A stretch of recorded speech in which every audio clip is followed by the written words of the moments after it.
Cresci ouvindo as pessoas afirmarem que quando chega a hora de alguém partir desse plano terreno para o eterno, não há nada que possa ser feito. Um pensamento fatalista, determinista, onde tudo simplesmente vai se cumprir de acordo com um script divino que foi não apenas determinado de forma antecipada, mas não pode ser alterado. A pergunta é, será que isso é realmente assim? Esse é o assunto da nossa conversa hoje. Nos próximos minutos, nós vamos falar a respeito do que a Bíblia diz sobre esse assunto. Fique comigo.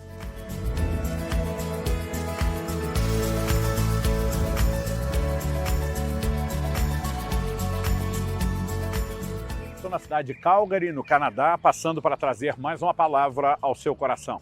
Eu quero tomar um texto como ponto de partida, que já é o início da resposta ao questionamento que fizemos na abertura.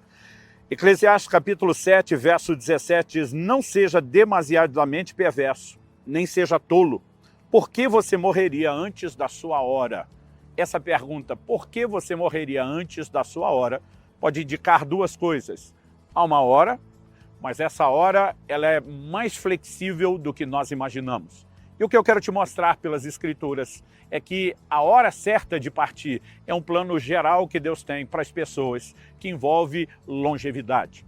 Podemos observar nas Escrituras algumas exceções específicas que abordaremos, mas, via de regra, isso é algo para ser levado em conta. No entanto, isso não significa que o homem não tenha participação ou responsabilidade nesse processo e que ele não possa antecipar o dia da sua partida por diversas razões. Eu quero começar chamando a sua atenção para algumas declarações que a palavra de Deus nos faz a respeito de podermos aumentar o nosso tempo de vida. Em Efésios, no capítulo 6, no versículo 2 e 3, nós lemos: honre o seu pai e a sua mãe, que é o primeiro mandamento com promessa, para que tudo corra bem com você e você tenha uma longa vida sobre a terra.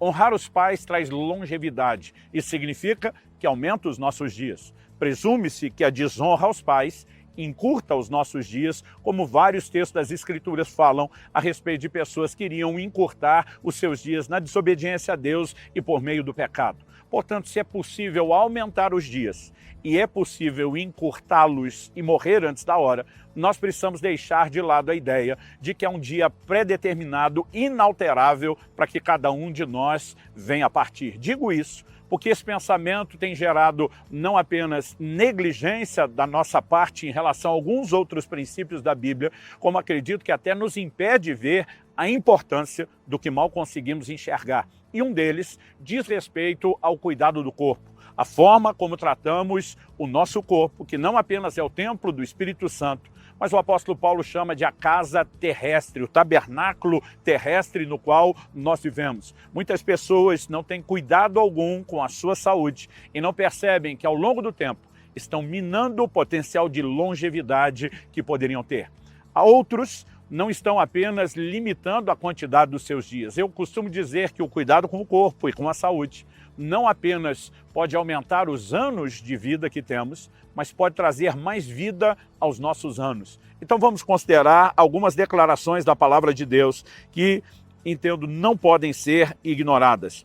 Uma delas diz respeito a esse plano geral, né? Eu falei a respeito de uma hora generalizada que Deus tem para a nossa partida. No livro de Jó, no capítulo 5, no verso 26, nós lemos: em robusta velhice entrarás para a sepultura, como se recolhe o feixe de trigo a seu tempo. Quando a Bíblia fala do tempo, não fala de uma hora, de um dia, né, que foram determinados num calendário, mas fala de um processo. Então, assim como o trigo não pode ser colhido quando ainda está verde, precisa se esperar o tempo, né, em que ele maturou, também nenhum de nós deveríamos partir antes de robusta velhice. É lógico que estamos falando a respeito do que podemos classificar aqui do plano genérico, generalizado de Deus, porque há exceções. Entre essas exceções, nós vemos a questão do martírio. O Senhor Jesus falou a respeito de pessoas que seriam entregues à morte, até mesmo por familiares, por causa da fé.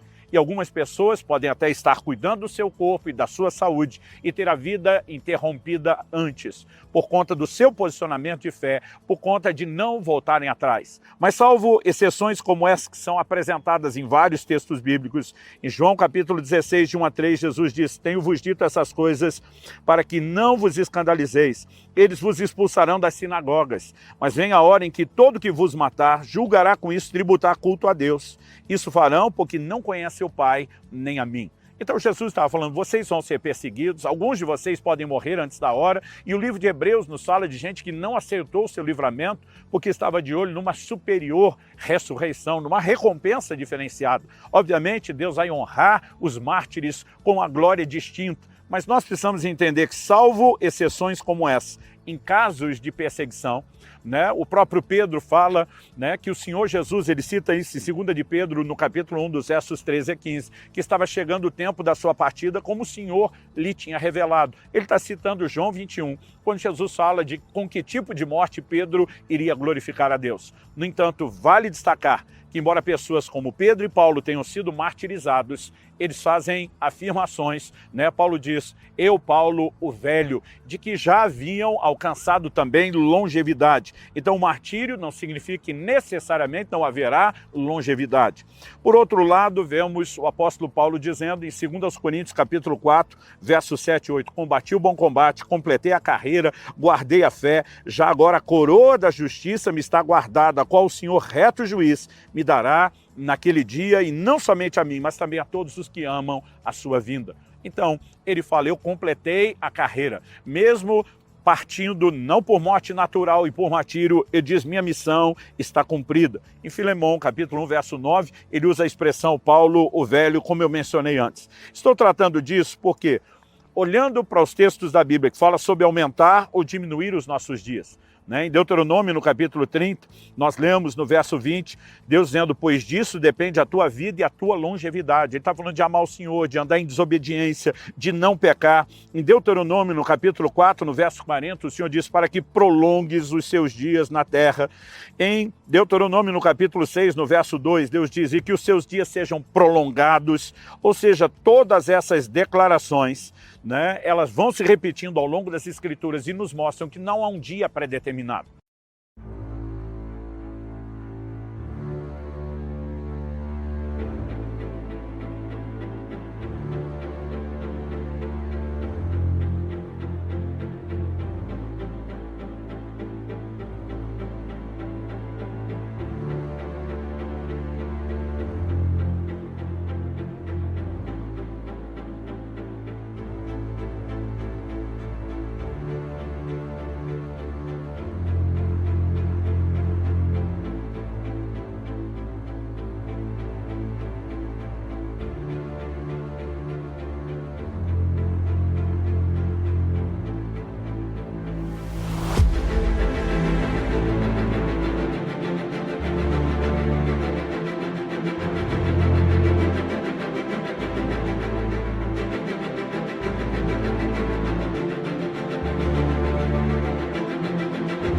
Por exemplo, vamos falar de alguém que comete aquilo que, obviamente, não recomendamos e na nossa doutrina dizemos ser algo muito sério, que é o suicídio.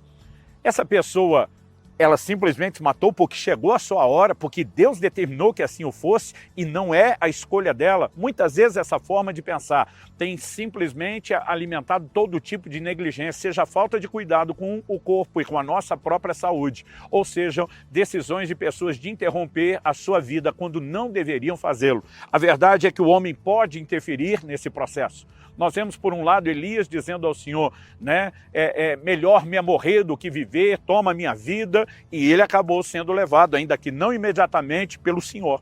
Isso significa que aquele era o horário pré-determinado para que Elias partisse? Não, ele nem completou sua missão. Deus mandou que ele ungisse Eliseu, profeta, em seu lugar, para terminar o que ele não terminaria.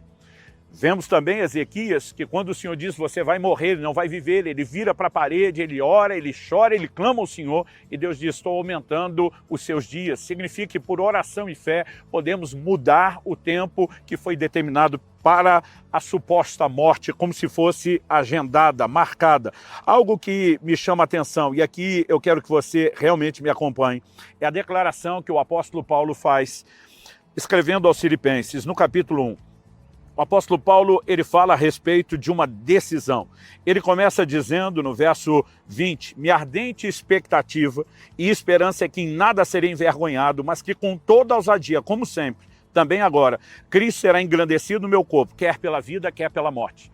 Então Paulo sabia que mesmo sendo martirizado, Cristo seria engrandecido. Mas a pergunta é, quando morremos antes da hora, simplesmente por deliberada negligência, estamos glorificando a Deus com a nossa morte?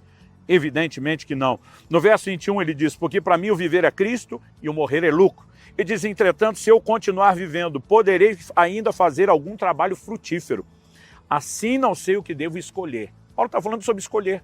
Eu não sei se eu continuo vivendo mais, eu não sei se eu vou partir, se ele não tem nenhuma participação nesse processo. Por que que ele usaria a expressão não sei o que escolher? Verso 23, estou cercado pelos dois lados.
Tendo o desejo de partir e estar com Cristo, que é incomparavelmente melhor, mas por causa de vocês, é mais necessário que eu continue a viver. Então no verso 25 ele diz, convencido disso, estou certo de que ficarei, permanecerei com todos vocês para que progridam e tenham alegria na fé. Em outras palavras, Paulo está dizendo, estar com Cristo é maravilhoso, é incomparavelmente melhor, mas ele está dizendo, eu tenho toda a eternidade para desfrutar isso.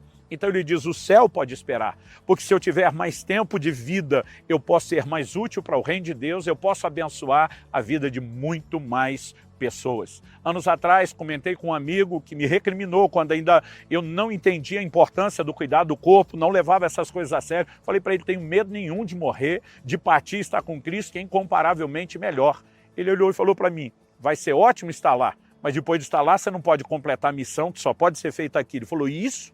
Se você der a sorte de morrer depressa. Eu lembro que eu assustei. Ele falou, porque muita gente vai ficar numa cama, sofrendo, dando trabalho para a família. E ele falou, a maioria não consegue partir imediatamente. Aquilo me fez realmente parar e pensar. Será que entendemos o que é a mordomia do nosso corpo? Um assunto que eu vou abordar em outro vídeo. Nós precisamos compreender esses princípios espirituais e não ser negligentes. O céu pode esperar, nós o desfrutaremos por toda a eternidade, mas enquanto vivemos aqui, temos que viver com sabedoria, temos que viver com inteligência, temos que ter um posicionamento de procurar cuidar da melhor forma possível do nosso corpo. Uma frase que me chamou muita atenção anos atrás é de um avivalista chamado Robert Murray McCheyne. Ele morreu muito novo. E a frase que se tornou célebre e famosa dele foi, Deus me deu um cavalo e uma mensagem. Eu matei o cavalo, já não tenho mais como levar a mensagem. Que Deus nos ajude a escapar dessa insensatez, parar de acreditar que está tudo predeterminado e que nós temos responsabilidade de, por meio das nossas escolhas, sejam a prática de princípios espirituais ou a escolha de uma vida saudável e o devido cuidado do corpo, a prolongar os nossos dias. Não apenas porque queremos ficar muito tempo na Terra, mas para viver de forma saudável e cumprir todo o plano e o propósito de Deus. Que o Senhor nos ajude a entender e a praticar essas verdades.